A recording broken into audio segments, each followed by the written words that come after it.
would you like to get out of survival and thrive in 2025? Courtney Cote will tell us how. She is the founder and CEO of I Love Me Unconditionally and a transformational coach, maternal wellness advocate, and passionate champion for conscious parenting. So Courtney, tell us, how can someone get out of survival and thrive in 2025? Heal Podcast with Lily Patrascu shares longevity and anti-aging techniques to stay young forever, increase energy, overcome addiction, and live your longest, best life ever. Shared by world's most innovative, alternative, and traditional health thought leaders, healers, and doctors. Discover quantum healing strategies to heal your mind, body, and soul. Yes, thank you so much for having me, and thank you. I appreciate you. What a journey. And I think for anybody it's different, but first and foremost, I think we have to at least surrender and radically accept the fact that we're in potential survival, right? Knowing that we're in a fight or flight state, right? We're hyper vigilant, we're overwhelmed, we are feeling burnt out. We're not feeling energetic. There's lethargy, right? There's just this symptomatic awareness of just, am I even thriving right now? Like, could it be different? So I think the first step is truly to just radically accept that one could be in survival mode, right? And that is truly fight or flight, and that's your brain and sympathetic, versus getting your brain into parasympathetic, which is a beautiful, like free, feminine, flowing, like I can be my best self because I feel safe. Thank you. How does someone end up in that position of survival and not thriving? I feel that the common denominator is all about self-care.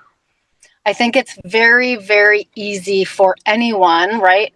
I mean, yourself, I'm sure you've experienced this. Anyone to do a lot for others. We're such beautiful hearts. We're such beautiful divine spirits and souls. We want to do everything for everyone else. We may have been conditioned on that a little bit too. But for the most part, I feel that we are all about taking care of ourselves first, and then we have overflow for the rest and for the majority of parties. Yes? That's not being selfish. That's truly being responsible. Me as a mom, I can't show up and be my best self, be patient, and be supportive and loving and nurturing and the best version of me unless I take care of me first, right? Thank you. What's the blueprint for someone to come out of survival and to thrive? Yeah, the blueprint is pretty simple. It's, again, acknowledgement first, and then, movement is medicine, like energy, right? Getting the flow, getting the body moving. Movement is medicine, nourishing the body, and really mindset, like knowing that there's another way, knowing that we can thrive, knowing that we have the permission, we have this is our one life, and it doesn't have to look like this chaotic, this messy. It could be, for me, my childhood was so chaotic that if there was no chaos, I would create it. So then I was, rudely interrupted by an interesting car accident, and I had to slow down.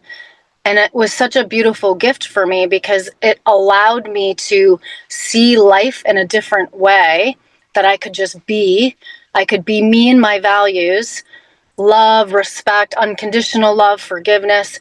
And that was my divine, spirit, heart, and soul. And that presence, when I can be in those values, be love, be kind, when I can be those things to my girls, to everyone around me, there's such a presence in that. There's when you're present, it's the best gift you can give anybody, right? Me and you are on this podcast right now. It's quality time. I can lay my head down at night and just say, you know what? I gave my girls quality time today. That meant the world to me. I didn't really have to do anything. I just could be myself, be with the girls, and that alone is almost like a sense of, right? Like I'm thriving just because that's so successful for me. Like that's my definition of success. So I think that it's the rules that we give ourselves, and sometimes we're conditioned and we're kind of grandfathered, or the generational cycles come down and we inherit maybe these values or different values than maybe what's truly congruent or harmonious with our divine soul that we truly want and crave. And so when we're in survival mode, it just doesn't feel smooth. It's a wonky. But when you're in thriving mode, there's energy, there's passion, there's purpose, there's, thirst, there's enlightenment and love and all the beautiful deep love and connection. So it's just a different sandbox to play in. But we need new tools sometimes to maybe learn to get out of one sandbox, jump over to the other sandbox, so we can have a better play. Thank you. No, I'm not a mother. I used to work as a nanny, so I know a little bit of what it takes to be a mother, not really quite. But imagine that I am a mother of 4. Let's say I also have a husband. And let's say I also have, I don't know, 3 dogs or cats or whatever, 3 pets. And I think the typical life of someone like that is very chaotic every single day. Because let's say maybe my husband is very busy, is, I know, working as a banker or accountant or something, where let's say he leaves at 8 or 9 and returns at, I don't know, 9 p.m. And then it's like, it's all down to me. Everything has to happen because I created it that way. What does someone do in this situation? What can I do to like create a bit of heaven and peace, where really, like, even having 2 children in the house, it's already chaotic. Having 4 plus, the pets, and, sometimes there's play dates and, other children coming from other families. And then it's, it's much bigger than chaos. It's, it's a proper party. So what does someone do? Give us an example of what would I do as a mother to cope with that, so that I can have patience for everyone, and also so that my life can run really smoothly. Great question. So I think it looks a bit different for everybody, based on experience, based on interviewing and chatting with moms over the last however many years, right? And like the decade of experience. A lot of moms, it comes down to one thing again. It's self-care. It's like, what am I doing for me? What did I do for me today, so I have overflow and I can give to others? If I'm pouring from an empty cup, it's a recipe for disaster. So some moms get up at 5 a.m, they go work out before their day even begins. That is a awesome, if you can do that, by all means. Some moms need yoga, right? For me, there's so much overstimulation. There's so much amazingness, right? Like, please excuse the mess of my house because we're busy making memories. Sometimes we just have to throw in the perfectionism towel and just accept that we are who we are, and that it's beautiful if there's a mess. We don't have to be perfect. We're not winning any medals. I'm not winning any medals if I'm getting my girls to soccer practice on time, right? I say, girls, if we could choose to either white knuckle the steering wheel and like screeching on 2 tires, right? Or we could choose to just be like, you know what? We're 5 minutes late, but guess what? We're still winning because we're here and we're showing up. It's a choice. It's an interesting pivot in perspective, but it comes to when our lives are unpredictable, uncertain, we provide our own calm internally. It's literally internal. We have to create that for ourselves. We have to be our own peace. And it's it's unconditional love for oneself. It's truly unconditional love. I Love Me Unconditionally. That's my website. That's the name of my company. It's very intentional. My father was suicidal, off and on my entire life. And I knew he was missing something.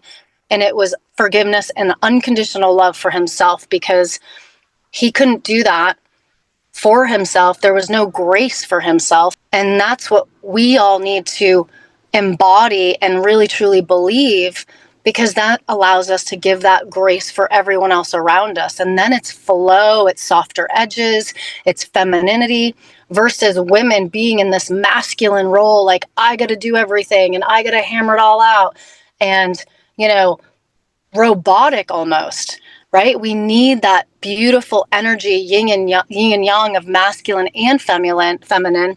And for me, I'm a female, but I also take on masculine, feminine energy, right? That is my balance. It's not male, female. It's actually a male and a female both have masculine and feminine energy. So it's a beautiful balanced blueprint. Thank you. For women that, let's say, have a routine like the one I've just described, where, let's say, the husband is always out, and where can a woman find the time for herself, where there doesn't seem to be any time where she could potentially get any time for herself? Oh my gosh, great question. We have to create it. So, as you can see, I'm in the car. My beautiful mastery of motherhood. My girls are 9 and 11. I've come up with my own, acceptance that I sometimes, this time of day, especially, I work all day and then I have to go pick up the girls at 3:15. And so at school, I roll into the parking lot. I will put my seat back and I will take a power nap. I actually need Yoga Nidra, which is an app. It's so undervalued. I used to blame myself, shame myself for not being able to keep up with the Joneses and have all this crazy energy to keep going. And I would be almost judging people that would nap or maybe I would be actually envious of people that could nap because I'd be like, oh my God, I can't nap. So the power nap, no joke, before you go to get your girls or your boys or your kids, even for you, my friend, you could totally benefit from a power nap. You have my permission to take a power nap. I lay back in the car. I take 10 to 15 minutes, 3 to 3:15.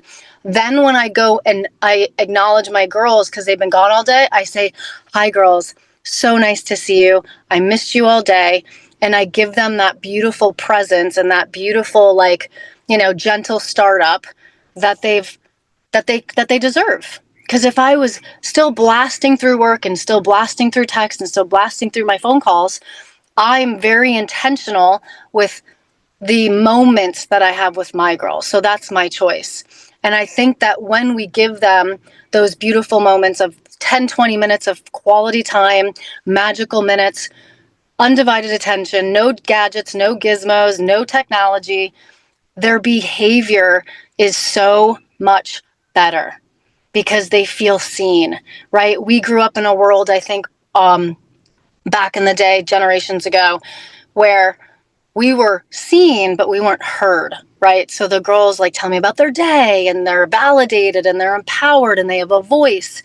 So anyway, it's the power nap. I'm going to go with, it's going to be a power nap. It's massively undervalued and it does wonders. I think Einstein and some of the other inventors, they literally used power naps to come up with their inventions because it takes the brain from a fight or flight sympathetic and it brings you into a beautiful parasympathetic of thriving, just relaxation, rest, and energy. And that gives your extra boost naturally that you need for the rest of the day. And it's a different presence that I now have with my girls because they deserve that from me for sure.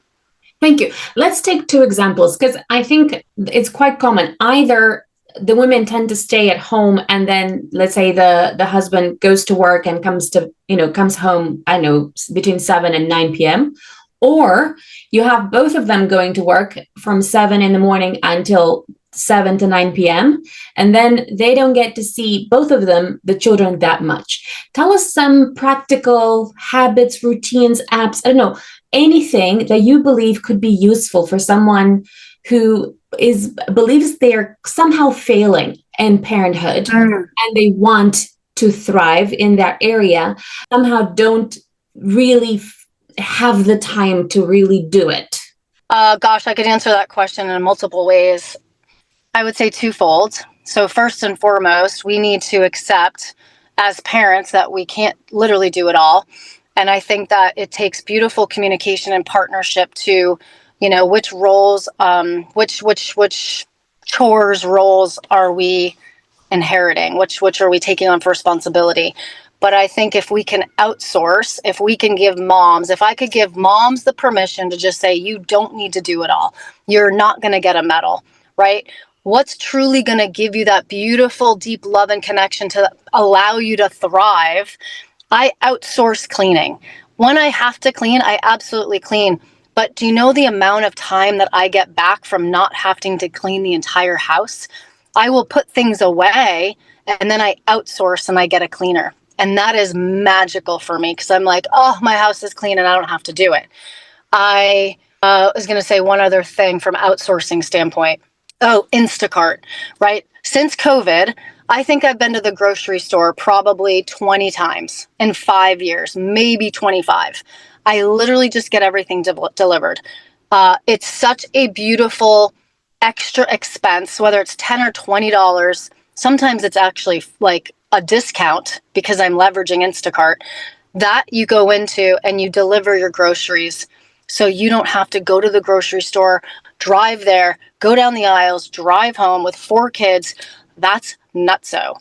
Get your groceries delivered, right? Let's have meals like HelloFresh or like Hungry Root, which is a great new grocery delivery with organics and new brands that I'm actually loving. And so it's just a matter of being super efficient. It's called NET time, no extra time wasted. So I'd say get savvy, get resourceful.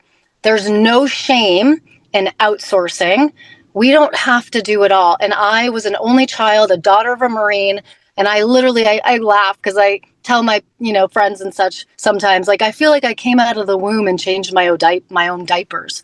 I had to learn that it's okay to ask for help. It takes a village for our children. It takes a village for us too. Thank you. For mothers that are so used to doing everything for everyone that they even prepare, the lunch for their husband, and they prepare everyone's schedule, they monitor everyone's schedule, and they book all the trips. And I don't know what needs to happen in communication or in, maybe in communication with the husband in a way that perhaps they feel looked after as well.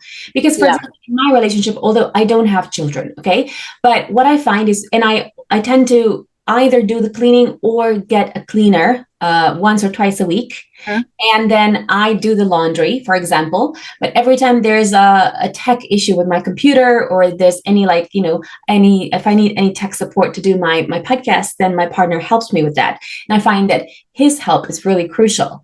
And I actually like doing the laundry. And I don't like doing the dishwasher, but I do it anyhow. And what was really interesting is that we made this work for for like 10 years, okay? Or more, I guess. And in 2024, in January, I taught my partner how to load the dishwasher. And the reason we did that was because he was getting upset that he was like eating, and then he would leave the plate where he ate. And then it was like a case of, he would get upset that his plate wasn't actually in the dishwasher already getting washed, and we had like a few massive arguments, and we were like, I've done your dishes for 10 years. You can occasionally do it if I'm doing calls and whatever, because we both work from home. It's no big deal. So what do you think needs to happen in terms of either communication or better distribution of tasks? Because I find that's a general problem. And it's a problem on two sides, because on the one hand, it's the mothers that teach the children, the men and the women, that it's okay for the woman to do everything. And for example, I remember my brother never had to do any cleaning, never had to do any vacuuming or throwing rubbish, or pretty much anything, right? So he got used to that. And luckily now he does it for him and his wife. And they have this equitable thing where they even, let's say they make the soup, which is quite funny. They make the soup, and even he cuts half the vegetables and she cuts half the vegetables. It's really taking this to the extreme because they're able to do it. But I would say most households don't have this kind of equitable relationship where it's literally 50-50. Even he, for example, he bleaches the bathroom with, with chlorine or whatever, and then she does another area. So it's like literally 50-50. But I mean, I've never heard of anything like that happen with any other household apart from his. So coming back to my question, what do you think should happen either in the communication or in the habits of households so that women feel more supported to get out of survival and going into thriving? Yeah, that is still probably the biggest challenge, right? For a lot of couples. I hear you.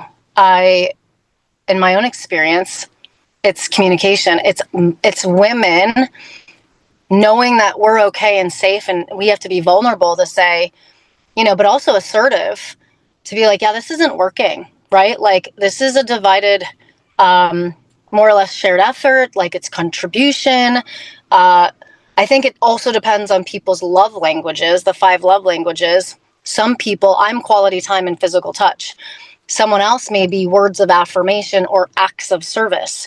So, a husband may love, I feel like men are very physical touch and words of affirmation, whereas women, we are quality time, physical touch, but also acts of service. So we love when things are done for us.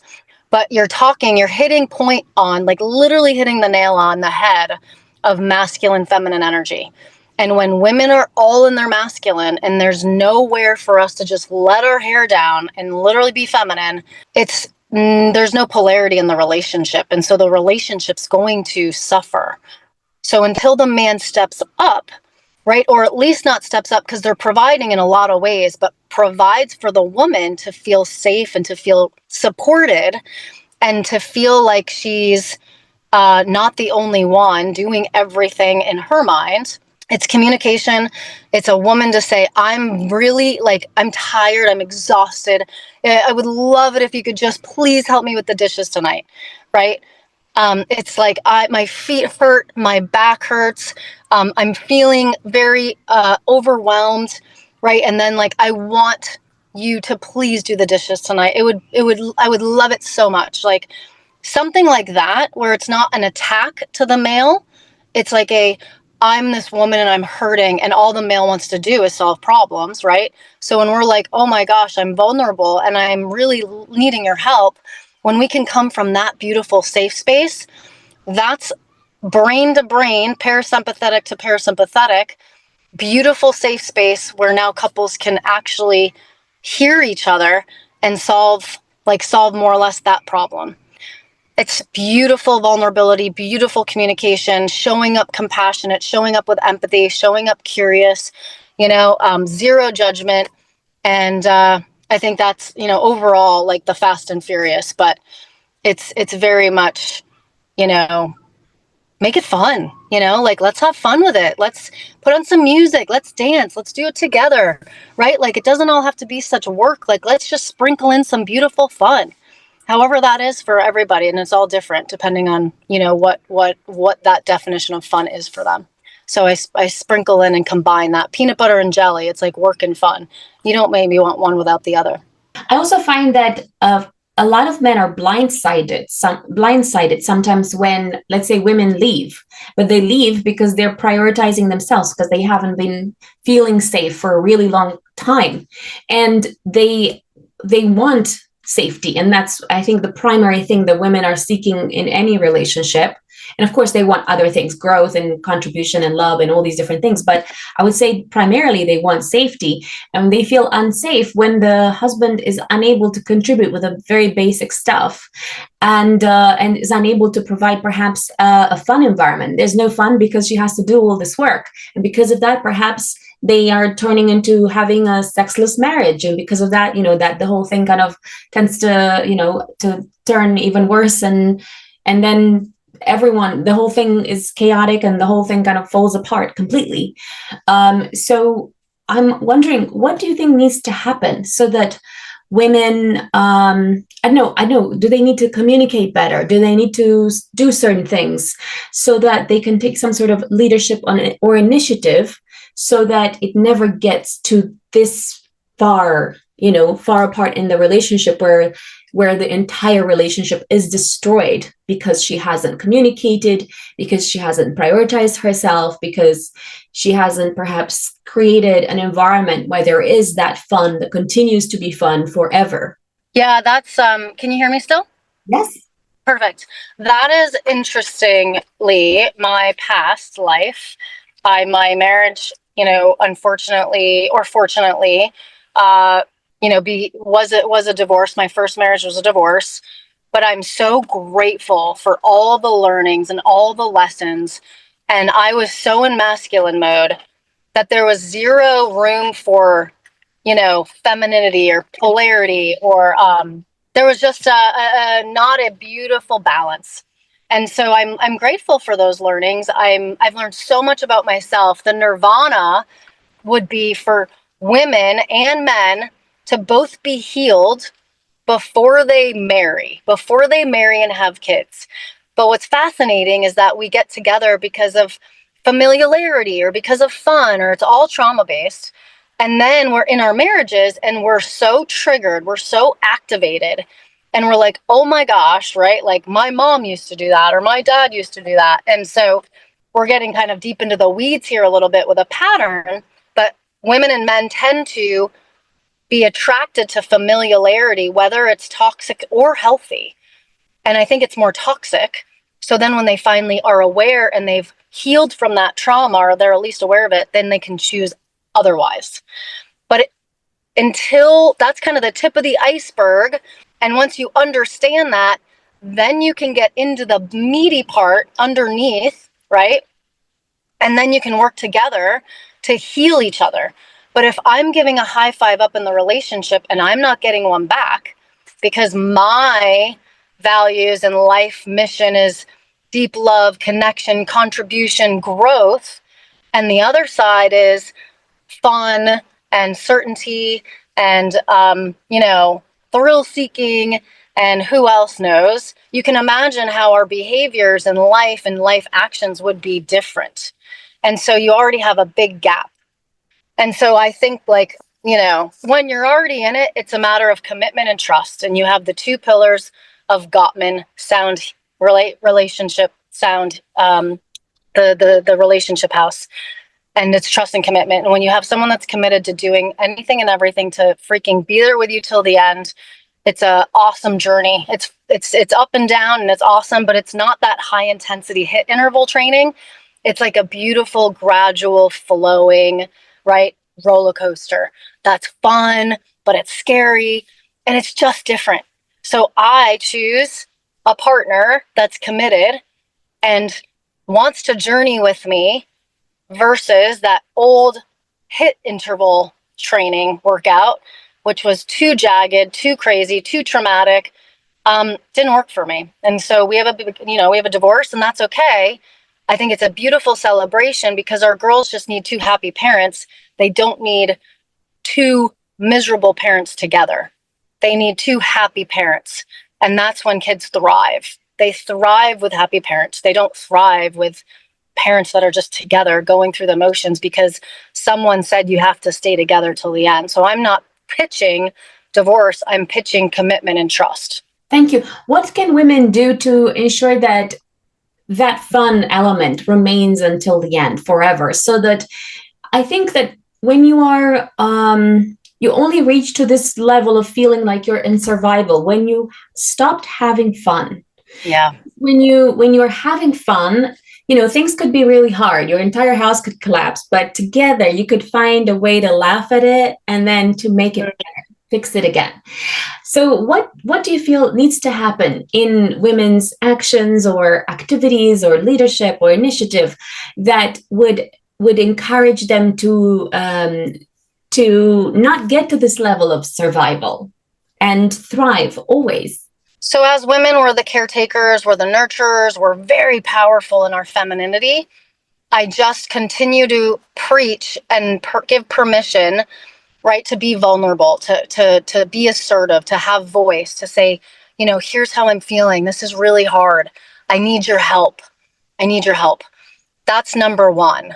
And then number two is when the masculine can truly be the safe space for the feminine, right? Like my partner, he keeps me safe. He provides. He's emotionally, like I can cry on him. I can open up to him. There's no judgment.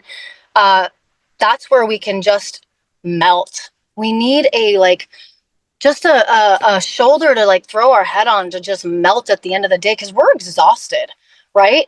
But men also need that sometimes. So again, it's kind of this like when one's really crazy, the other one's just got to step up and maybe be their polarity, be their opposite. But when the other one's great, then I'm like, oh, I finally get to melt. And now I get to just be that beautiful, like now I can just be and put my hair down and flow. So when you have, again, that polarity, it just opens up a whole new, it's a whole new play box. It's a whole new sandbox. I'm in Lexington, Kentucky. We had a tornado warning, no joke, like 2 weeks back. Tornado was going to hit down 2 a.m. I'm hearing the noise. I go on my local news and I see, oh my gosh, there's a tornado that just hit down like 5 miles away. So we both, I'm like, we got to go to the basement. No joke. We both run in opposite directions, but we're meeting in the basement. I go and grab my snowboarding helmet with goggles. He goes and grabs his hard hat from the garage, and we ended up meeting in the hallway. I was scared. He was probably like, "Oh, I've been here, done that before with a tornado." But the fact of the matter is, we felt both so comfortable in our own skin and so whole and complete in the relationship that we were both able to do what we needed to do for ourselves to be safe first. Then we came back and we dropped laughing, because we dropped in the hallway laughing hysterically because it was so hysterically funny during a tornado. We like literally have all of our gear on. Okay, we're going to the basement now. And so that's just like a really interesting example of life. Life's going to happen. Tornadoes are going to potentially hit ground, but we could still find the fun and laughter in it all through the shitstorm, right? It's like, let's be our own internal calm amongst the external chaos. Thank you. Tell us where entrepreneurs can find you. I Love Me Unconditionally is the name of my company. It's also my website, ilovemeunconditionally.com. And extremely intentional. I have products, online coaching, in-person events, speaking engagements, retreats, so we can all come together as beautiful women, right? Women empowering women, and optimally come together, immerse ourselves, and fast, swiftly learn, grow, live our, literally our best life. And I love abundance, because abundance, you can dance through, right? All the different pieces of the pie of the life wheel. We can dance through work, career, relationships, social, spiritual, mental. And so it doesn't have to be work all the time. We can sprinkle in that fun and that dance in abundance in all areas of our life. Thank you. Follow me for more interviews with world's most innovative health change makers to live your healthiest life ever.